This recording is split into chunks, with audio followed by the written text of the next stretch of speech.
வணக்கம் நேயர்களே, ஆண்டவராகிய இயேசு கிறிஸ்துவின் நாமத்தினால் தேவனால் எல்லாம் கூடும் நிகழ்ச்சிக்கு உங்களை வரவேற்கிறோம். இன்றைய தினத்தில் கர்த்தரை அறியாத ஒரு குடும்பத்திலிருந்து ஆண்டவராகிய இயேசு கிறிஸ்துவை ஏற்றுக்கொண்டு இன்றைக்கு குடும்பமாக தங்களால் இயன்ற விதங்களில் கர்த்தருடைய ஊழியத்தையும் செய்து கொண்டு உலக பணியும் செய்து கொண்டிருக்கிற ஒரு அருமையான தம்பதியினரை நாம் சந்திக்கவிருக்கிறோம். அவர்களோடு கூட நாம் பேசுவோம். Praise Lord brother. உங்களுடைய பேர், உங்கள் குடும்ப பின்னணி, உங்கள் கூட பிறந்தவங்க, உங்களுடைய இளமை பருவம்லாம் எப்படி இருந்துச்சு, நீங்கள் எப்படி இயேசுவை ஏற்றுக்கிட்டீங்க, அதெல்லாம் சொல்லுங்கள். என்னோடய பேர் செந்தில். நான் ஏசாமியை தெரிஞ்சுக்கிட்டு ஞானஸ்தானம் எடுத்த பிறகு என்னோடய பேர் பால் செந்தில்னு சிலர் கூப்பிடுவாங்க. நான் வந்துட்டு எப்படி ஆண்டவரை ஏற்றுக்கிட்டேன்னா, எங்கள் வீட்டில் டெனண்ட் இருந்தாங்க. அதில் டெனண்ட் இருக்கும் பொழுது 2 சிஸ்டர்ஸ் வந்து அவங்க ஸ்ரீலங்காலேருந்து வந்தவங்க. அவங்க வீட்டில் கேர்சல் மீட்டிங் நடக்குது அப்படின்னு சொல்லிட்டு என்னை இன்வைட் பண்ணியிருந்தாங்க. அந்த கேர்சல் மீட்டிங் எந்த வருஷம் இது 1996 பிரதர். 1996. ஸோ அப்போ உங்களுக்கு கூட பிறந்தவங்க எத்தனை பேர் உங்கள் வீட்டில்? என்னுடைய கூட பிறந்தவங்க அக்கா ஒருத்தங்க, தங்கச்சி ஒருத்தங்க. எல்டர் சிஸ்டர் மேரிடு அண்ட் செட்டில்டுன்னு அப்ராடில் இருக்கிறாங்க. தங்கச்சியும் ஒரு டாக்டர் கூட மேரேஜ் பண்ணிவிட்டு இப்போ கொஞ்சம் இருக்கிறாங்க. ஓகே, நீங்கள் வந்து ஒரு கேர்சல் போனீங்க, சொல்லுங்கள். ஆமாம், கேர்சல் மீட்டிங்கில் பிரதர் அங்கே வந்துட்டு எடுத்தாங்க. ஜஸ்ட்டு கேஷுவலாக ஏதோ அங்கே கேக்லாம் தராங்களே அப்படின்றதுக்காக ஜஸ்ட்டு போயிட்டு அட்டன் பண்ணேன். அட்டன் பண்ணும்பொழுது அப்போது நான் கிரிக்கெட்டு அந்த ஸ்போர்ட்ஸில் இருக்கிற தொட்டு ஒரு 4 பேர் ரெகுலராக அங்கே அட்டன் பண்ணும்பொழுது அங்கேருந்து கூப்பிட்டு இருந்தாங்க, சர்ச்சுக்கு நீங்கள் வாங்கலேன் அப்படின்னு கூப்பிடும்பொழுது ஒரு ஜஸ்ட் கேஷுவலாக நாங்கள் 4 பேர் அப்போ சைக்கிள் வச்சுருந்தோம். எல்லாருமே ரேஸ் போகிற மாதிரி அப்படியே அப்போது சர்ச்சில் போயிட்டு அட்டன் பண்ணோம். அட்டன் பண்ணும் பொழுது பாஸ்டர் வந்து சொல்லுவாங்க, வானத்தையும் பூமியும் உண்டாக்குன தேவன் உன்னை ஆசீர்வதிப்பார் அப்படின்னு. அப்போ நான் எனக்குள்ளே யோசிப்பேன், வானத்தையும் பூமியும் உண்டாக்குன தெய்வம் அப்படின்னு சொல்கிறாரு, இது நம்ம ஹிந்து கடவுள் தானே எப்படிலாம் செஞ்சார் அப்படின்னு நான் பாஸ்டருக்காக பிரார்த்தனை செய்வேன். ஐயோ, அவர் தெரியாமல் சொல்கிறாரு, நீங்கள் மன்னிச்சிருங்க அப்படின்னு சொல்லிட்டு நான் அப்படி உச்சரிச்சுட்டு பாஸ்டருக்காக நான் இது பண்ணேன். அவர் சொல்கிறதெல்லாம் கொஞ்சம் கொஞ்சமாக கேட்டுட்டு இருந்துகிட்டே இருந்தேன். அப்போது எனக்கு பைபிள் கூட கிடையாது. நான் எங்கள் வீட்டுக்கும் சர்ச்சுக்கும் வந்து ஒரு 2 கிலோமீட்டர் இருக்கும். நான் அந்த இடத்திற்கு வந்து எப்படியாவது போகணுன்றது எனக்குரிய ஒரு இல்லுமினேஷன் மாதிரி ஒரு தோணும், நான் எப்படியாவது போயிடணும் அப்படின்ட்டு. அப்போ நடந்தே ஓடியே போவேன். அப்போ பாஸ்டர் சாது செல்லப்பாவோட மீட்டிங் நடந்துச்சு, 3 days மீட்டிங். அப்போல்லாம் என்கிட்ட சைக்கிள் இல்லையே ஆண்டவரே அப்படின்னு ஆண்டவர் தான் சொல்லுவேன் நான். ஆண்டவரே, எனக்கு எப்படியாவது ஒரு விதத்தில் ஹெல்ப் பண்ணுவீங்கன்னா நான் அட்டன் பண்ணுவேன் அப்படின்னு சொல்லிட்டு. நீங்கள் தான் நம்பலையே, அப்புறம் அட்டன் பண்ணணும்னு நினைக்கிறீங்க? நம்பலைன்றது வந்து அந்த இடத்துல ஒரு ஜஸ்ட் ஒரு டைம் பாஸ்க்காவது போயிட்டு அட்டன் பண்ணணும். ஓகே, உங்களுக்கு அந்த கூட்டம் பிடிச்சிருக்கு? அந்த கூட்டம் பிடிச்சிருந்துச்சு. அப்புறம் அந்த இடத்துல வந்துட்டு பார்த்தீங்கன்னா, எனக்கு ஏன் ஸ்பெசிஃபிக்காக போகிறாங்கன்னா, என் ஃப்ரெண்ட்ஸு எல்லாம் போகிறாங்க, எல்லாம் நீட்டாக ட்ரெஸ் பண்ணுறாங்க, எல்லாரும் ஒரு அன்பு காட்டுறாங்க, வாங்க தம்பி போங்க அப்படின்னு. அப்புறம் அங்கே இருந்த ஒரு ஆன்ட்டி வந்து கேர்சல் மீட்டிங் எங்கள் வீட்டு பக்கத்துலேயே போகும்பொழுது அவங்க எனக்கு ஃபுல்லாக வந்து பூஸ்ட்டு அந்த ஆர்லிஸ்லாம் போட்டு கொடுப்பாங்க. அவங்களோட அன்பு எனக்கு ரொம்ப பிடிச்சது. ஸோ அந்த கிறிஸ்டியன் சர்க்கிள் மீட்டிங்கில் பார்த்தோன்னே அந்த அன்பு காட்டின தொட்டு எனக்கே இவ்வளோ நாள் இதெல்லாம் வந்து நம்மக்கிட்ட இல்லையே, இவங்க புதுசாக நம்ம யாருன்னே தெரியாதவங்க கிட்ட இப்படிலாம் காட்டுறாங்களே அப்படின்ட்டு 4 பேர் போவோம் அந்த கேர்சல் மீட்டிங்க்கு. எல்லாமே ஏன் ஈக்குவலன்ட்டு. கிரிக்கெட்டில் போட்டி இருக்கும், ஃபுட்பாலில் போட்டி இருக்கும். அப்படி இருக்கும்பொழுது அந்த மீட்டிங் அட்டன் பண்ணுறதுல நம்ம முன்னாடி போகணுன்றது ஒரு போட்டியாக எடுத்துக்கிட்டு முன்னாடி போனோம். நாங்கள் அட்டன் பண்ணோம். அந்த இடத்துல மீட்டிங்கில் வந்து முதல் தடவையாக அவங்க வந்து சோஃபியான்னு கூப்பிட்டாங்க. சோஃபியான்னு கூப்பிட்ட உடனே ஏதோ நாயை தான் கூப்பிட்றாங்க போல இருக்குது அப்படின்னு நினச்சேன். அப்புறம் பார்த்தா அவங்களோட டாட்டர் வந்தாங்க. ஓ இப்படி என்னடா இது அப்படின்னு அவங்கள பார்த்துட்டு அந்த டைமில் இருந்தவங்களாம், ஓ இப்படிலாம் நம்மக்கிட்ட வந்து பக்கத்தில் உட்காருவாங்களா, பேசுவாங்களா அப்படின்ட்டு ஒரு அந்த டைமில் ஒரு அட்மையர் ஆனேன் நான். ஸோ இப்படியே இருந்துகிட்டு இருக்கும் பொழுது எனக்கு அப்போல்லாம் வந்து ஒரு பைபிள் வாங்குறதுக்கு என்கிட்டலாம் பைசா இருக்காது. காரணம் என்னென்னா ஏஜ் வந்து 17 இயர்ஸு. அப்போல்லாம் காலேஜு ஸ்கூலு அந்த டைமு. அப்போது அந்த பைபிள் வந்துட்டு பாஸ்டர் கூட போவேன். பாஸ்டர் எனக்கு இந்த புதிய ஏற்பாடு பழைய ஏற்பாடு சேர்ந்தா மாதிரி எனக்கு பைபிள் இருந்தால் கொஞ்சம் கொடுங்க அப்படின்னு கேட்கும் பொழுது பாஸ்டர் என்ன சொல்லுவார்னா, இதெல்லாம் ரொம்ப முக்கியமான வார்த்தைகள் இருக்குது இதில், நீ வந்து இதோட வேல்யூ தெரியாமல் இருந்தேன்னா இது பண்ணிடுவேன் அப்படின்னு புதிய ஏற்பாடு ஃபஸ்ட்டு கொடுத்தாரு. அந்த பைபிள் ஃபுல்லாகவே படித்து கடகடன்னு படிச்சுட்டேன். பாஸ்டர் நான் படிச்சுட்டேன் அப்படின்னோடனே அவர் சொன்னார், படிச்சிட்டியாப்பா, நான் கேள்வி கேட்டால் சொல்லுவியா? நான் சொல்லுவேன் பாஸ்டர். சரி. அவர் என்னுடைய உற்சாகத்தை அப்போ ஹானர் பண்ணிவிட்டு என்ன பண்ணாருன்னா, பழைய ஏற்பாடு வேணுன்றதை கண்டினியூவாக வந்து 1 மாதம் ஃபுல்லாக சர்ச்சை அட்டன் பண்ணுவேன் வீக்லி. அங்கே அட்டன் பண்ணுறதுல பாய் போடுறது, பெருக்கிறது, இதெல்லாம் அவங்க கூட செய்கிறாங்களே அப்படின்னு அப்போல்லாம் நிறையா. ஏன்னா வீட்டில் இருக்கும் பொழுது நம்மளை கேட்க மாட்டாங்க. கிரிக்கெட் விளையாடுறது, அப்படியே விளையாட்டு சுற்றுறது அப்படின்றத அந்த டைமில் வந்து காடே வந்து என்னை தெரிஞ்சுக்கிட்டான்றது பின்னாடி உணர்ந்தேன். அந்த டைமில் வந்து இன்வெஸ்ட் பண்ணி என்ன பண்ணேன்னா, நான் பெருக்கிறதுல இதிலலாம் இருந்துட்டு இருந்த தொட்டு பாஸ்டர் என்னை பார்த்துட்டே இருந்தார். சரி இவன் வரான் அப்படின்னோடனே அவரோட வீட்டில் வந்து பெரிய ஒரு ரூம் இருக்கும். அந்த ரூம் ஃபுல்லாக புக்ஸாக தான் இருந்துச்சு. அது எல்லாத்தையும் நீ க்ளீன் பண்ணுறா அப்படின்ட்டார். நான் காலையிலேருந்து ஒரு 3 மணி வரையும் க்ளீன் பண்ணேன். நிறைய டஸ்ட்டெல்லாம் இருந்துச்சு, எல்லாத்தையும் சரி பண்ணிட்டேன். அங்கே பார்த்தீங்கன்னா பைபிள் நிறைய இருந்துச்சு. அந்த பைபிள் பார்த்தோன்னே, ஐயோ இவ்வளோ பைபிள் வச்சுருக்காரு பாஸ்டர் அப்படின்னோடனே பாஸ்டர்கிட்ட போயிட்டு ரொம்ப ரெக்வஸ்ட் பண்ணி கேட்டேன், பாஸ்டர் இது மாதிரி பழைய ஏற்பாடு புதிய ஏற்பாடு சேர்ந்தது ஒரு பைபிள் தாங்க அப்படின்னு. அன்றைக்கே சொன்னேன் இதெல்லாம் ரொம்ப முக்கியமான வார்த்தை, விட்டுறக்கூடாது அப்படின்னு சொல்லி. சரி பாஸ்டர் நான் பத்திரமா வச்சுக்கிறேன் அப்படின்னு சொல்லிட்ட உடனே எல்லாம் முடிச்சுட்டு என்ன பண்ணாருன்னா ஒரு பைபிள் கொடுத்தாரு. அந்த பைபிள் பின்னாடி கரையான் அரைச்சிருந்துச்சு. முன்னாடி வந்து ஒரு 4 ஹோல்ஸ் அந்த கரையான் போட்டிருந்துச்சு. அப்போ யோசித்தேன், என்ன இது பாஸ்டர் வந்து இவ்வளோ பைபிள் வச்சுருக்காரு, கரையான் அரிச்சதை ஹோல்ஸ் போட்டதை எனக்கு கொடுக்குறாரு இவர் அப்படின்னு. அப்போது அந்த பைபிளையும் நான் என்ன பண்ணிட்டேன்னா, ரெட்டு வித் பிளாக் இருக்கும் இல்லைங்களா, அந்த ரெட்டு ஃப்ரண்ட் பேஜில் இருக்கிறத சரி பண்ணிவிட்டு கரையெல்லாம் எடுத்துகிட்டு அதை பைண்டிங் பண்ணி அந்த பைபிளை என்னுடைய ரொம்ப ஒரு ட்ரெஷராக வச்சு நான் படிக்க ஆரம்பித்தேன். அதையும் நோட் பண்ணிகிட்டு இருந்தார் பாஸ்டர், எப்படி இவன் யூஸ் பண்ணுறான் அப்படின்ட்டு.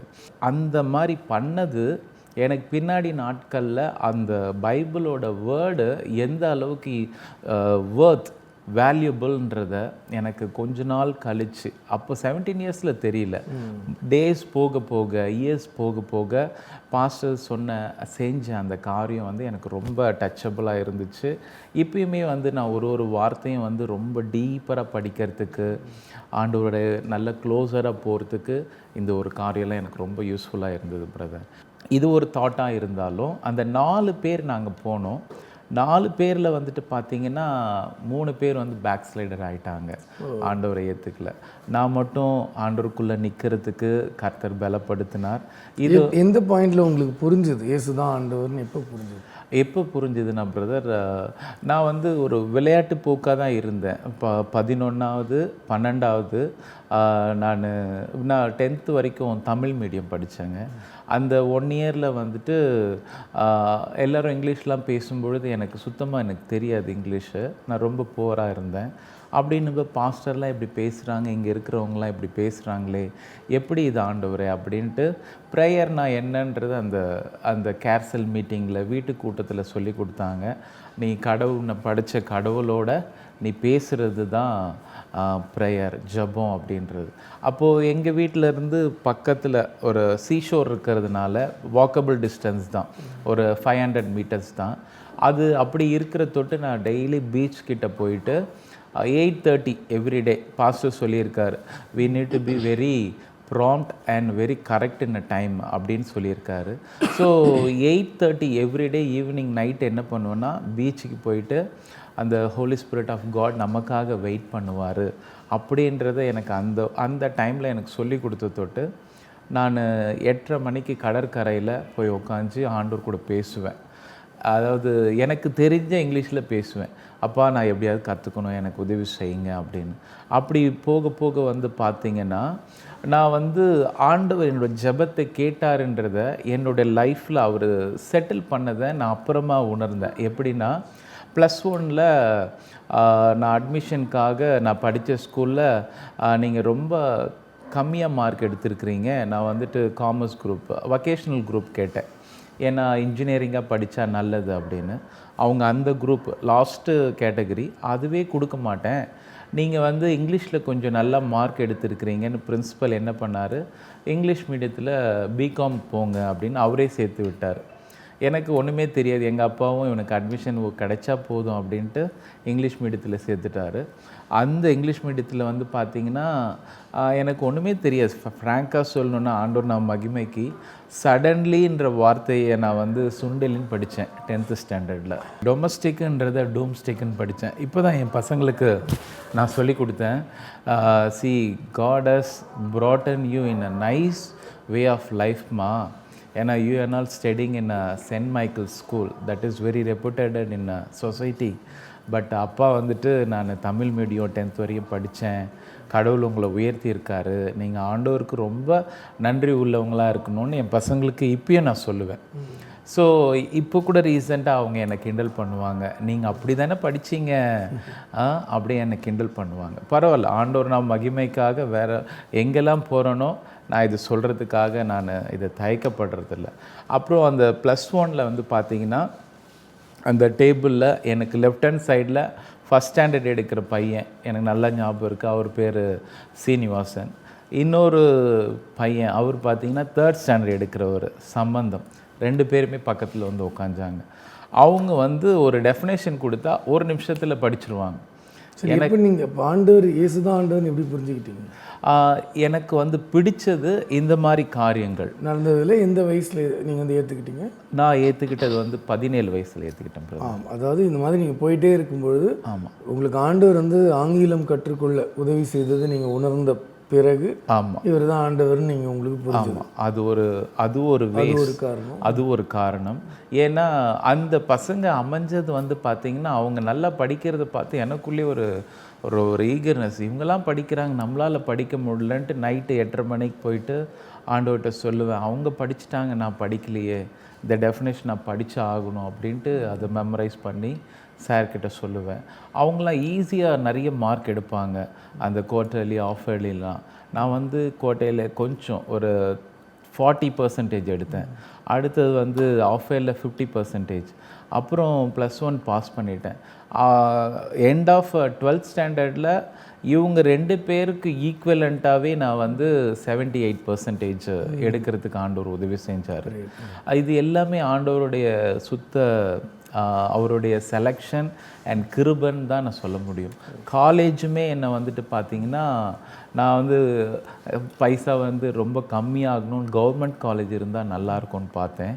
ஆனால் ஆண்டவர் வந்து ப்ரைவேட் காலேஜில் சேர்த்தார். அங்கேயுமே வந்து பெரிய பெரிய பணக்காரங்க பசங்க என் கூட ஆண்டவர் அமைச்சார், ரொம்ப க்ளோஸாக இருக்கும்படி அவங்க மூலியமாகவும் கற்றுக்கிறதுக்கு இது செஞ்சார்.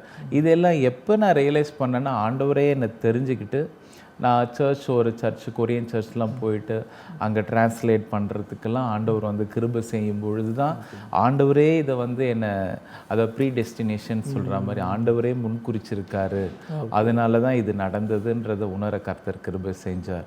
ஸோ நான் மட்டும் இதிலேருந்து வந்த தொட்டு உலக காரியங்கள் சம்பாதிக்கிறதா இருந்தாலும் படிக்கிற காரியமாக இருந்தாலும் இது மட்டும் லைஃப் கிடையாது.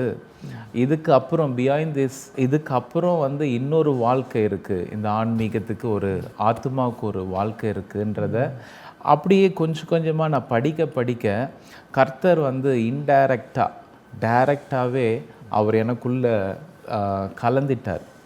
ஏன்னா நம்ம அதாவது அப்துல் கலாம் ஐயா சொல்கிறாரு, tell your friends first then I tell you who you are அப்படின்னு சொல்கிறாரு இல்லைங்களா. அதே மாதிரி நம்ம யார் கூட இருக்கிறோமோ நம்ம அவர் போலவே மாறுவோன்றதுக்கு ஆண்டவருடைய வசனத்தை, அந்த பைபிளை நம்ம கேரி பண்ண தொட்டு ஆண்டவர் வந்து அவரையாவே கொஞ்சம் கொஞ்சமாக மாற்றுறாரு அப்படின்றத நான் உணர்த்தப்பட்டேன் பிரதர். ஸோ எங்கள் வீட்டில் நிறைய தடைகள். சரி, அப்போ இந்த பிகாம் படிச்சிங்க, கல்லூரி படிப்பை முடிச்சிங்க, வீட்டில் யாராவது ஏற்றுக்கிட்டாங்களா? இல்லை பிரதர், அப்பா வந்துட்டு இது சொல்லணுன்னா இப்போ அவர் வந்து 74 இயர்ஸ் ஓல்டு ரைட் நவ். இப்போ அம்மாவும் இருக்கிறாங்க, அவங்க 65 இயர்ஸு. அப்பா வந்து பார்த்திங்கன்னா சபரிமலைக்கு போகிறவர். ஆல்மோஸ்ட் இதோட 47 வருஷமாக அவர் சபரிமலைக்கு இன்னும் போயிட்டுருக்காரு. இப்போவும் பார்த்திங்கன்னா இந்த மாதம் மார்கழி மாதம், அதாவது கார்த்திகை மாதத்துக்கு அவர் மாலை போட்டுக்கிட்டு இந்த வாட்டியும் அவர் யூஸ்வலாக அந்த ஜெபத்தில் வைப்போம், ஆண்டவர் சத்தியத்துக்குரிய கண்டிப்பாக அவர் கூட்டுட்டு போகிறாரு. ஸோ அப்பா சொல்கிற வார்த்தை என்னென்னா, நான் உனக்கு என்ன குறை வச்சேன், நீ ஏன் கிறிஸ்துவத்தை ஏற்றுக்கிட்ட, உனக்கு பைசா எதாவது கொடுத்துட்டாங்களா அப்படியெல்லாம் கேட்டார். எனக்கு பைசா கொடுக்கலப்பா, ஆண்டவர் வந்து என்னை நேசிக்கிறாரு, அவர் உண்மையான தெய்வம்னு சொன்னேன். நிறைய வாட்டி என்னை அடிச்சிட்டாரு, பரவாயில்ல, சந்தோஷப்பட்டு களி கூறுங்கள், பரலோகத்தில் உங்கள் பலன் மிகுதியாக இருக்கும்னு சொல்கிறார். அவருடைய நாமத்தின் மித்தம், நீதியின் மித்தம் நான் இது பண்ணியிருக்கேன். எங்கள் அப்பாவோட ஆஃபீஸில் இருக்கிற வேலை செய்கிறவங்களோட ஒரு பையனை அதே மாதிரி ஒரு நாள் என்ன பண்ண, அப்போல்லாம் காஸ்பல் சொல்லணுமே யாருக்காவது அப்படின்னு ஒரு நாள் பீச்சுக்கு கூப்பிட்டு போயிட்டு ஒரு 7:30-8 மணிக்கு கூப்பிட்டு போனேன். ரிட்டர்ன் வந்து 10 மணிக்கு கூப்பிட்டு வந்து விட்டேன். அந்த பையன் வந்த உடனே, அன்றைக்கி ஃப்ரைடே, வந்த உடனே சொல்லிட்டான், இது மாதிரி செந்தில் அண்ணா கூட தான் போனேன், இவ்வளோ நேரம் எனக்கு இயேசுவை பற்றி சொல்லிட்டு இருந்தார் அப்படின்னு அந்த பையன் எல்லார் எதிர்க்க சொன்னார். அவர் வந்து அப்பா இப்போவுமே அங்கே எங்கள் வீட்டு பக்கத்தில் இருக்க பிள்ளையார் கோயிலுக்கும் கருமாரி அம்மன் கோயிலுக்கும் வந்து அவர் பூஜை போடுற ஒரு ஆசாரியர் வேலையை செஞ்சிட்ருக்கிறார். ஸோ அந்த கோயில் பக்கத்தில் இருக்கிற இந்த பையன் வந்து அம்மா கிட்ட சொன்ன உடனே அவர் எல்லார் எதிர்க்கும் அந்த அம்மா வந்து, உன் பையன் நீ வந்து இப்படி பண்ணிகிட்ருக்க, உன் பையன் வந்து இயேசுவை பற்றி என் பையனுக்கு சொல்லிட்டு வந்துட்டான் அப்படின்னு 9 மணிக்கு சொன்ன உடனே என்ன ஆச்சுன்னா, அவர் எல்லார் எதிர்க்கும் என்னை போட்டு அடித்தார். வீட்டுக்கு வந்தவொடனே ரொம்ப அவருக்குள்ளே ஒரு இதாகிடுச்சு, என்ன இது, நம்ம பாட்டுன்னு இப்படி தொண்டு செய்கிறோம் தெய்வத்துக்கு, இவன் வந்துட்டு இயேசுவை பற்றி சொல்கிறானே, என்னோடய ஏஜ் வந்து அப்போ 23, அப்போ இப்படி பண்ணுறானே அப்படின்னு என்னை ரொம்ப அடிச்சிட்டாரு. எனக்கு பரவாயில்ல, எனக்கு இந்த வசனம் தான் ஞாபகம் இருந்தது, பரவாயில்ல, நீதியின் மித்தம் நம்ம ஆண்டவரை ஏற்றுக்கணும். அப்போது ஆண்டவர் சொல்கிற அந்த ஒரு வசனன்றது வந்து எபிரேயர் 4:12 படி ஆத்துமாக்களை ஊனை பிரிக்கிறதாயும், வரவு குத்துகிறதாயும், அப்புறம் வல்லமை உள்ளதாயும், ஜீவனுள்ளதாயும் இருக்குன்னு சொல்கிற பிரகாரமாக அந்த ஜீவனுள்ள வார்த்தை இப்படி என்னை அடித்தாலும் தாங்கக்கூடிய சூழ்நிலைக்கு நேராக கடத்தி சென்றது பிரதர். அப்புறம் அந்த படித்து முடித்த பின்னால் என்ன செஞ்சீங்க? பிகாம் முடிச்சப்போ? பிகாம் முடிச்சுட்டு எம்பிஏ கரஸில் பண்ணேன் பிரதர். இப்போது நான் வந்துட்டு அடையாரில் இருக்கிற இம்காப்ஸ் அப்படின்ட்டு ஒரு ஆயுர்வேதா சித்தா யுனானி கிடச்சிச்சு அது. எங்கள் அப்பா அங்கே ஒர்க் பண்ணியிருந்தார். நான் 24 அந்த கம்பெனியில் ஜாயின் பண்ணிட்டேன். அதில் வந்துட்டு நீங்கள் ஜாபில் ஜாயின் பண்ணிட்டீங்க, கொரியன் சர்ச்சோடு இணைந்து உங்களால் முடிஞ்ச ஊழியத்தெல்லாம் செஞ்சுட்டு இருந்தீங்க 24 வயசு வரைக்கும். ஆமாம். சரி, இப்போ நீங்கள் சிஸ்டர், நீங்கள் உங்களை பற்றி சொல்லுங்கள். நீங்கள் எப்படி ரட்சிக்கப்பட்டீங்க, உங்கள் பேர், குடும்ப பின்னணி, இவர் எப்படி கல்யாணம் பண்ணீங்க, அது வரைக்கும் சொல்லுங்கள். ஆக்சுவலி நான் வந்து ஹிந்துலேருந்து ரட்சிக்கப்பட்டேன் பிரதர். எனக்கு திருமணம் ஆகும்போது எனக்கு யாருன்னே தெரியாது. எனக்கு ஃபஸ்ட்டு அலைன்ஸ் இவர் தான் வந்தாங்க. ஃபஸ்ட் அலைன்ஸ் வந்தவொடனே ஃபஸ்ட்டு வேண்டான்னு சொல்லியிருந்தாங்க. அதுக்கப்புறம் என்ன பண்ணாங்கன்னா ஒரு 2 months இருந்தாங்க. அதுக்கப்புறம் எங்கள் ஓகே அப்படின்னு சொல்லிட்டு திருப்பி இவர் இங்கே இந்து முறைப்படி தான் பார்த்தாங்களா இவங்க? ஆமாம், இவங்க அப்பா வந்து கேட்டாங்க ஃபஸ்ட்டு. சரி, அப்போ வந்து எங்கள் அம்மா வந்து இவர் சம்மதிச்சிட்டாரா இந்து முறைப்படி? இல்லை, அதுக்கு நான் சொல்லட்டுமா பிரதர்? சொல்லுங்கள். ஆக்சுவலாக எனக்கு வந்து மேரேஜ் ஆனது வந்து 34 ஆச்சு. நான் வந்து அந்த 26 வரைக்கும் எங்கள் அக்காவுக்கு கல்யாணம் ஆகிடுச்சு, தங்கச்சிக்கும் ஆகிடுச்சு. நான் வந்து 34 வரைக்கும் பாஸ்டர்கிட்டலாம் சொல்லிவிட்டு எனக்கு ரட்சிக்கப்பட்ட பொண்ணு தான் வேணும் அப்படின்னு இருந்தேன். ரட்சிக்கப்பட்ட பொண்ணு தான் வேணும்னு அப்படியே நாட்கள் கடத்த பார்த்திங்கன்னா 32 வயசு வரைக்கும் பார்த்தாங்க. அவங்க பார்த்ததெல்லாம் நானே ஃபோன் பண்ணிவிட்டு என்னை இந்து பொண்ணுஸ்லாம் வேண்டாம் அப்படின்னு சொல்லிவிட்டு நான் வந்து இயேசுவை ஏற்றுக்கிட்டேன் அப்படின்றதுனால ஆஃபீஸில் என்கொயர் பண்ணிவிட்டு பண்ணிவிட்டு இவன் கிறிஸ்டியனாக மாறிட்டான்னு ஆஃபீஸ்லேயே சொல்லிட்டாங்க. சொன்ன தொட்டு அதில் 2-3 ப்ரப்போசல்லாம் கேன்சல் ஆகிடுச்சு. பரவாயில்ல, எனக்கு சந்தோஷம். எனக்கு ஆண்டவருக்குள்ளே இருக்கிற ஆண்டவரை நம்புகிற பொண்ணு தான் வேணும் அப்படின்னு 34 இயர்ஸ் வரையும் வெயிட் பண்ணேன். அதில் ஒரு அலையன்ஸ் வந்து நாகர்கோயிலேருந்து வந்திருந்தாங்க. அப்போ வந்து பார்த்திங்கன்னா அவங்க வந்து பெண்டிகாஸ்டல் பேக்ரவுண்டு, நகை போட மாட்டாங்க. ஸோ எங்கள் அப்பா என்ன சொல்லிட்டா, எனக்கு ஒரே பையன், இவன் வந்துட்டு நல்லபடியாக கிராண்டாக பண்ணணும், அதனால் வந்து இவருங்களை நகை போட்டுக்க வச்சுக்கோங்க, பொட்டு வைக்க சொல்லுங்கள் அப்படின்னாங்க. அப்போது வந்துட்டு என்ன சொல்லிட்டாங்க, அதில் இருக்கிற பாஸ்டர் ஒருத்தர்லாம் இருந்தாங்க, ஒரு வாழ்க்கைக்காக நாங்கள் பொட்டு வைக்க மாட்டோம், நகையும் போட மாட்டோம், நாங்கள் வணங்குற தெய்வம் ஜீவனுள்ள தெய்வம் அப்படின்னு சொல்லி அந்த ப்ரப்போசல் கேன்சல் ஆகிடுச்சு. ஸோ எங்களுடைய வீட்டில் வந்து பார்த்திங்கன்னா நான் இப்படி வைராக்கியமாக இருக்கிறத பார்த்துட்டு ஒரு மரணம் விழுந்தால் எப்படி வீட்டில் இருக்குமோ அந்த மாதிரி சூழ்நிலை எங்கள் வீட்டில் போயிட்டு இருந்தது. அக்காவும் அழுகுறாங்க, தங்கச்சியும் அழுகுறாங்க, அப்பாவும் இது பண்ணுறாங்க, வீட்டில் இருக்கிற சமையல் செய்ய முடியல, வீட்டுக்கு வேலையை பார்த்துக்க முடியல. ஏன்னா அம்மாவுக்கு வந்து கொஞ்சம் குண்டாக இருப்பாங்க, முட்டி வலி இருக்குது, அப்புறம் செஸ்ட் பெயின் இருக்குது, தைராய்டு இருக்குது, அவங்களால ஆக்டிவாக இல்லை முடியலைன்ன உடனே இப்படி நீ கிறிஸ்டியனாக ஆகிட்டு எனக்கு ரொம்ப ஹர்ட்டிங்காக இருக்கேடா, திருமணம் தான் அது ரொம்ப பெரிய வழியாக இருக்கும், மகனுக்கு 34 வயசு அப்படின்ன உடனே நான் சொன்னேன், நான் இந்து பொண்ணை கல்யாணம் பண்ணிக்கிறேன், ஆனால் அவங்க இயேசுவை ஏற்றுக்கிட்டு என் கூட சபைக்கு வரணும், இயேசுவை ஏற்றுக்கணும் அப்படின்றத கண்டிஷனில் அவங்கக்கிட்ட சொல்லிட்டு தான் நான் எஸ். ஸோ நீங்கள் வந்து இந்த அலையன்ஸ் உங்ககிட்ட வரும்போது நீங்கள் வந்து இந்து பொண்ணு தான் இல்லையா? நான் ஹிந்து பொண்ணு தான். ஆக்சுவலி என்கிட்ட இது எதுவுமே சொல்லலை, அவங்க ஃபேமிலியும் யாரும் எதுவும் சொல்லலை. ஆனால் வந்து இவங்க மட்டும் ஒரு நாள் வந்து எங்களுக்கு வந்து இந்த கெட் டுகெதர்லாம் முடிஞ்சிட்டு என்கேஜ்மெண்ட்டும் முடிஞ்சிட்டு, என்கேஜ்மெண்ட் முடிஞ்சிட்ட பிறகு ஒரு நாள் கால் பண்ணாங்க, உங்களை நான் மீட் பண்ணணும் அப்படின்ட்டு. நான் எங்கள் அம்மாட்ட கேட்டுட்டு நான் ஒரு நாள் போனேன், நான் ஆஃபீஸ்லேருந்து அப்படியே போயிட்டு மீட் பண்ணேன். அப்போ சொன்னாங்க, நான் வந்து ஜீசஸ் கிரைஸ்ட்டை வணங்குறேன், எனக்கு என்னோட நீங்கள் சப்போர்ட் பண்ணுவீங்களா அப்படின்னாங்க. எனக்கு எல்லாருமே எல்லா சாமியும் கும்பிடுவாங்க அப்படிதான் எனக்கு தெரியும். நான் வந்து ஸ்கூல் ஆமாம், ஸ்கூல் டைமில் போகும்போது சர்ச் உள்ள போயிட்டு வணங்கிட்டு நம்ம ஊரில் இப்போ அதுதான் பிள்ளையார் கோயில் போயிட்டு அப்படி பிள்ளையார் அந்த மாதிரி இயேசு ஏற்றுக்கலாம் பிரச்சனை, நாமளும் வேளாங்கண்ணி போவோங்க அப்படின்வாங்க. அந்த மாதிரி அதே மாதிரி தான் நானும் அப்படிதான் நினச்சி, அப்படிங்களா சரி அப்படின்னு சொல்லிட்டு இவங்கக்கிட்ட ஓகே அப்படின்னு சொல்லிட்டு நான் கிளம்பிட்டு அம்மாட்ட போய் சொன்னேம்மா அவங்க வந்து இது மாதிரி சொன்னாங்க அப்படின்னு. அதெல்லாம் ஒன்றும் இல்லை, எல்லா கடவுளும் ஒன்று தான் அப்படின்னு எங்கள் அம்மாவும் வந்து இதுவாக சொன்னாங்க. ஆக்சுவலி எங்களுக்கு இந்த மாதிரி ஒரு இதெல்லாம் தெரியாது, அப்போ இது மாதிரி இருக்கும்லாம் தெரியாது அப்படின்னு இருந்துட்டோம். சரி, அப்புறம் மேரேஜும் ஆகிட்ட பிறகு இவங்க வந்து சண்டே ஆனால் சர்ச் கூட்டிகிட்டு போவாங்க. அப்போ வந்து இவங்க வந்து என்எல்ஏஜிக்கு ஒரு தடவை வர சொல்லியிருந்தாங்க. என்எல்ஏஜி போனால் குட்டி குட்டி சேர்லாம் போட்டு பால்கனி மாதிரிலாம் இருந்தது.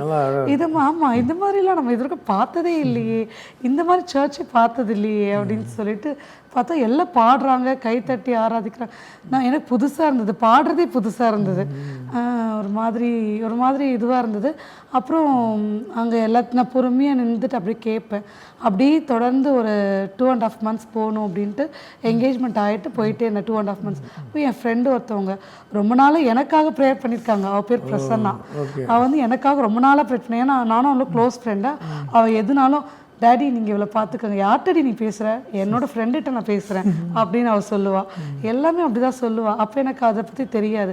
ஸோ அவர்கிட்ட நான் இதை ஷேர் பண்ணும்போது அவள் எனக்கு சொன்னான், இதுதான் அந்த டேடி, உனக்கு புரிஞ்சுதா, பார்த்தியா உன்னை இழுத்துக்கிட்டார் ஆண்டவர், உன்னை அவர் வந்து எப்போவோ முன்குறித்து வைத்திருக்கிறாரு, அதுதான் ஆண்டவர் வந்து என் மூலியமாக உன்னை தெரிய வைக்கிறதுக்கு இப்படி கொண்டு வந்திருக்காரு அப்படின்னு அவள் சொன்னான். அப்போ எனக்கு அது வந்து அந்த வார்த்தையில் எனக்கு அப்போ புரியல. அவள் பைபிள் ரீதியாகவும் பேசுகிறா, வசன ரீதியாகவும் பேசுகிறா, பட் அது எனக்கு புரியல. அப்புறம் அவங்க வீட்டில் கேரல் ரவுண்டுக்கு கூப்பிட்டுருந்தாங்க. அப்போ நாங்கள் போயிருந்தோம். அப்போவும் அதுவும் டிஃப்ரெண்ட்டாக இருந்தது. அதுக்கப்புறம் கொஞ்சம் கொஞ்சமாக என்எல்ஐஜி சர்ச் போகும்போது தான் எனக்கு தெரிஞ்சுது இப்படி தான் ஆண்டரை ஆராதிக்கணும் அப்படின்னு. ஆனாலும் ஆண்டருக்குள்ளே நான் இன்னும் எனக்கு ப்ரேயர்னால் என்னன்னு தெரியாது. அப்புறம் இவங்களை கல்யாணம் பண்ண அப்புறம் தான் எனக்கு வந்து இப்போ நான் போயிட்டுருக்க சர்ச்சில் எங்கள் பாஸ்டர் டேனி அவர் வந்து எனக்கு ப்ரேயர்னால் எப்படி பண்ணணும் அப்படின்னு அவர் தான் சொல்லி கொடுத்தாரு. ப்ரேயர் எப்படி பண்ணணும், ஆண்டருக்குள்ளே எப்படி வளரணும், சின்ன அந்த சர்ச் போகும்போது பார்த்திங்கன்னா எல்லாமே குடும்பமாக இருந்தோம். அங்கே இருக்க ஒவ்வொருத்தரும் அன்பாக தான் பேசுவாங்க. அப்போ தான் வந்து எனக்கு உறவினர்களை விட சர்ச்சு தான் வந்து அவ்வளோ அன்பாக பேசுகிறவங்க, ஒரு மக்களும் அன்பாக பேசுவாங்க. அதே மாதிரி பாஸ்டரும் வந்து ரொம்ப அன்பாக தாழ்மையாக ரொம்ப ஹம்பிளான பாஸ்டர் அவர். எப்படின்னா ஆண்டரை பற்றி சொல்லிகிட்டே இருப்பார். எங்கள் வீட்டுக்கு வருவாங்க, அவங்க ஒய்ஃப் வருவாங்க, ஆண்டரை பற்றி சொல்லிகிட்டே இருப்பாங்க. சரி, அதாவது ரட்சிக்கப்படலைன்றதெல்லாம் இல்லை, காட்னா என்ன, அப்படி வார்த்தைனா என்ன, பைபிள் எப்படி படிக்கணும், அதெல்லாம் ஈச் அண்ட் எவ்ரி திங் சொல்லி கொடுத்தது அந்த சர்ச்சில் எல்லாமே கற்றுக் கொடுத்தாங்க. அப்போ தான் நான் ப்ரேயர் பண்ண கற்றுக்கிட்டேன். நான் இண்டிவிஜுவலாக ப்ரேயர் பண்ண ஸ்டார்ட் பண்ணது அப்போ தான் என்னோடய லைஃப் ஸ்டார்ட் ஆச்சு. நிறைய உபத்திரம் வந்தது. ப்ரேயர் வரும்போது நிறைய ப்ராப்ளம்ஸ் வரல, அதெல்லாம் எனக்கு ஃபேஸ் பண்ணவே தெரியாது. கோவம் அதிகமாக வரும், கோவம் அதிகமாக. அப்போ கூட பாஸ்டர் சொல்லுவாங்க ப்ரேயர் பண்ணுங்க, அவர் சொன்ன அந்த ஒரு வார்த்தை தான் இன்றைக்கி என்னை இங்கே நிறுத்தி வச்சுருக்கு. நாங்கள் இன்றைக்கி ஒன்றா இப்படி உட்காந்து பேசுகிறோன்னா என்னோட ஜெபம் தான். எந்த பாயிண்ட்ல வந்து நீங்கள் ஆண்டவர் தான் உண்மையான கடவுள், அவர் தான் உண்மையான அப்படி நானும் இவரும் வந்து மேரேஜ் ஆகிட்டு கரெக்டாக 1.5 இயர்ஸில் பிரிக்கிற மாதிரி ஒரு சூழ்நிலை வந்தது. இந்த ரீசன்னால ஆக்சுவலி எங்கள் வீட்டில் யாருமே ரட்சிக்கப்படல. சரி, நான் இந்த மாதிரி வந்துட்டேன்னு எங்கள் ரிலேஷன்ஸ்லாம் வந்து என்ன இப்படி போயிட்டாங்க, இப்படி பண்ணிட்டாங்க அப்படின்ற மாதிரி பேசினாங்க. அப்புறம் வந்து எங்கள் ஃபேமிலியில் கொஞ்சம் இஷ்யூ இருந்தது, அதனால வந்து இப்படி ஆயிடுச்சு இப்படி ஆயிடுச்சு அப்படின்ற மாதிரி எங்களுக்குள்ள ஒரு இது வந்தது. ஆனால் எங்கள் அக்கா அண்ணா வந்து ரட்சிக்கப்பட்டவங்க, அவங்களும் வந்து இதே மாதிரி தான் மேரேஜ் ஆகிட்ட பிறகு ரட்சிக்கப்பட்டவங்க. அவங்க வந்து இவர் வந்து ரொம்ப நல்லவர், நீ தான் புரிஞ்சுக்கணும் பவானி அப்படின்னு எனக்கு சொல்லுவாங்க. அப்போ வந்து நானும் வந்து கேட்டுக்கிட்டேன், எல்லா விஷயமும் கேட்டுக்கிட்டேன். சங்கீதம் நீதிமொழிகள் இது ரெண்டும் படி, நிறைய காரியங்கள் உனக்கு ஆண்டர் சொல்லுவாருன்னு அண்ணா நிறைய சொல்லி கொடுப்பாங்க. அண்ணா அப்படி சொல்லி கொடுத்து அப்புறமேட்டு என்னோட ஃபஸ்ட்டு பேபி வந்து பிறந்தாங்க. அவங்களோட 5 months அப்போ எனக்கு சிக்கன் பாக்ஸ் அதிகமாக இருந்தது. 1 month பெட்டில் தான் இருந்தேன். ஸோ அப்போ தான் வந்து எனக்காக நிறைய பேர் ஜெபம் பண்ணாங்க. கால் வந்துகிட்டே இருக்கும், ப்ரேயர் பண்ணிகிட்டே இருப்பாங்க, நானும் ப்ரேயர் பண்ணுவேன். அப்போ தான் ஆண்டவர் பெரிய ஹீலிங் எனக்கு கொடுத்தாரு. செகண்ட் பேபியும் அப்படி தான் உள்ளே என்ட்ராகிற என்னால் 3 months ரொம்ப முடியாமல் இருந்தது, அபார்ஷன் பண்ணுற மாதிரி ஆயிடுச்சு. என்னோட சுகர் லெவல் வந்து 11 point something, அபார்ட் தான் பண்ணணும்னு சொல்லினாங்க. நான் அப்போ வந்து ஆண்டர் கொடுத்தது எனக்கு என்னோட வார்த்தை அப்படி வரும்னு எனக்கு தெரியாது. ஆனால் நான் அவங்கக்கிட்ட சொன்னேன், ஆண்டர் கொடுத்தது, நான் கண்டிப்பாக இதை கலைக்க மாட்டேன் மேடம், நீங்கள் என்ன இதுக்கு ரெக்டிஃபிகேஷன் சொல்லுங்கள், நான் பண்ணுறேன். அப்போ பெசன் நகரில் ஒரு ஹாஸ்பிட்டல் சொன்னாங்க, அந்த டாக்டர்கிட்ட போனேன். கர்த்தர் கிருபையாக அவர் ஃபாரின் போகிறவர் அன்னைக்கு கரெக்டாக இருந்தார். ஃபாரின் இன்னைக்கு நைட்டு கிளம்புறம்மா அப்படின்னு சொல்லி அப்பாயின்மெண்ட் கொடுத்தாரு. நான் போனேன், அவங்க பீட்டா செல்ஸ் இன்க்ரீஸ் பண்ணுற மாதிரி மெடிசன்ஸ் கொடுத்தாங்க, இன்சுலின் கொடுத்தாங்க. கர்த்தரோட கிருபையாக என்னோட 2வது பாப்பா தங்கிட்டு. அப்போ தான் 2வது பாப்பா அவங்க சொன்னாங்க, இந்த 9 month நீங்கள் இன்சுலின் போடுங்க, நீங்கள் நினச்ச மாதிரி பாப்பா போகிறோம். நாம் நினைக்கல, என்னோட காட் வந்து கொடுத்துருக்காரு டாக்டர், இது எனக்கு பெரிய அற்புதம். அந்த இடத்துல தான் நான் வந்து உண்மையாக ஆண்டவர் வந்து அதிகமாக விசுவாசித்தது என்னோட 2வது பேபி தான். அதுக்கப்புறம் தான் எங்கள் குடும்பத்தில் வந்து அதிகமான சூழ்நிலையை ஆண்டர் கொடுத்து நல்ல நல்ல கிரேடுக்கு உயர்த்திட்டே வந்தார் ஆண்டவர். எப்படின்னா நிறைய ஜபம் தான். ஒரு விஷயம் என்னன்னா பிரதர், நம்ம ஆண்டவரை ஏற்றுக்கிட்ட பிறகு நிறைய போராட்டங்கள் இருக்கும் தான், ஆனால் அவை எல்லாமே வந்து நன்மைக்கானவைகன்றதை பின்னாடி உணர முடியும். இந்த ஃபஸ்ட்டு பேபியில் வந்து எனக்கு 34 ஆல்ரெடி நிறைய நான் லேட்டாக மேரேஜ் பண்ணிட்டேன்னு ரொம்ப கவலைப்பட்டேன். அப்போ எல்லாருமே வந்து சொல்லிட்டாங்க, மேரேஜ் ஆகிடுச்சு, விருந்து கொடுக்குற இடத்துலலாம் ஏதாவது குட் நியூஸ்னாங்க. அதோட மீனிங் கூட எனக்கு தெரியாது. அதோட மீனிங் என்னென்னா உங்களுக்கு குழந்தை பாக்கியம் வந்துடுச்சா அப்படின்றது தான். என்னடா இப்போ தான் கல்யாணம் பண்ணி வச்சாங்க, இதுக்குள்ளே நம்ம ஊரில் ஒரு பெரிய அப்படி கேட்ட உடனே அதையுமே வந்து அப்பா கிட்ட தான், டேடி கிட்ட சொல்லுவேன், டேடி எனக்கு என்னன்னு தெரியல. அப்பா கிட்ட சொன்னேன், எனக்கு வித்தின் 3 மாதம் முடியறதுக்குள்ளே எனக்கு குழந்தை வரணும் டேடி அப்படின்னு சொல்லிட்டு ப்ரேயர் பண்ணேன். அதே மாதிரி 3 மாதம் முடியறதுக்குள்ளேயே பாப்பா கன்சீவாக இருக்கிறாங்க அப்படின்னு இவங்க எனக்கு சொன்னாங்க. போய் செக் பண்ணி கன்ஃபார்ம் ஆன பிறகு ஆண்டவருக்கு நன்றி சொன்னேன், இயேசுவே உமக்கு ரொம்ப நன்றி ஆண்டவரே, நீங்கள் எங்கள் ஜெபத்தை கேட்டீங்க அப்படின்னு. நானே வந்து அந்த 34 இயர்ஸ்க்கு முன்னாடி பாஸ்டர்ஸ் கூட ஹவுஸ் விசிட்டிங் போவேன், கவுன்சிலிங் கொடுப்பேன், நிறைய வீட்டுக்கெல்லாம் போயிட்டு ப்ரேயர் பண்ணும் பொழுது கிறிஸ்டியனில் இருக்கிறவங்க எல்லாருமே வந்து ரொம்ப மர்சிஃபுல் ஹார்ட்டட். அதில் வந்து பார்த்திங்கன்னா நிறைய வீட்டில் இருக்கிறவங்கலாம் ரொம்ப கஷ்டப்படுறவங்கலாம் இருக்கிறத பார்த்துட்டு நம்மளே மனதுருகி ஜெபிக்கும் பொழுது கர்த்தர் வந்து இது கொடுத்துருக்கிறார் அப்படின்னு அஃபோர்ட் பண்ணிட்டேன், அதை ஏற்றுக்கிட்டேன். ஆனால் இது எல்லாத்தையும் ஆண்டவரே, எனக்கே ஒருவேளை குழந்தை ரொம்ப தள்ளி போச்சுன்னா எல்லாருமே ஹிந்துஸில் இருக்கிறவங்கெல்லாம் என்னை பார்த்து ஒரு மாதிரி தப்பாக பேசுவாங்கப்பா, ஏளனமாக இருக்கும், உங்கள் நாமம் மகிமைக்கா எனக்கு கொடுங்க அப்படின்னு கேட்டு ஆண்டவர் கண்டிப்பாக கொடுத்தார். அப்போது அது எல்லாமே நான் ஒன்றும் அந்த ஸ்கேனிங் ரிப்போர்ட்டில் சின்ன அந்த அரிசி அளவில் இருக்கிற ஹார்ட் பீட்டை கேட்க வைக்கும் பொழுது அதுக்கு கூட ஆண்டவருக்கு நான் நன்றி சொன்னேன், டேடி தேங்க்யூ தேங்க்யூ அப்படின்னு. அந்த 5th மந்தில் இவங்க அவங்க அம்மா வீட்டில் இருந்தாங்க. சிக்கன் பாக்ஸு போட்டுச்சுன்ன உடனே அது ஹிந்து காடு தான் வந்து என்ன எல்லாமே எங்கள் வீட்டில் எல்லாரும் சொல்லிட்டாங்க, என்ன தான் நீ இயேசு ஏற்றுக்கிட்டாலும் அது பார்த்தியா கருமாரி அம்மன் வந்துட்டா அவங்க வாழ்க்கையில் அப்படின்னு சொன்னாங்க. ஒரு சிறிய இடைவெளிக்கு பிறகு நம்ம தொடர்ந்து பேசலாம். ஷூர். நேயர்களே, ஒரு சிறிய இடைவெளிக்கு பிறகு தேவனால் எல்லாம் கூடும் நிகழ்ச்சி தொடரும். தேவனால் எல்லாம் கூடும். இடைவேளைக்கு பிறகு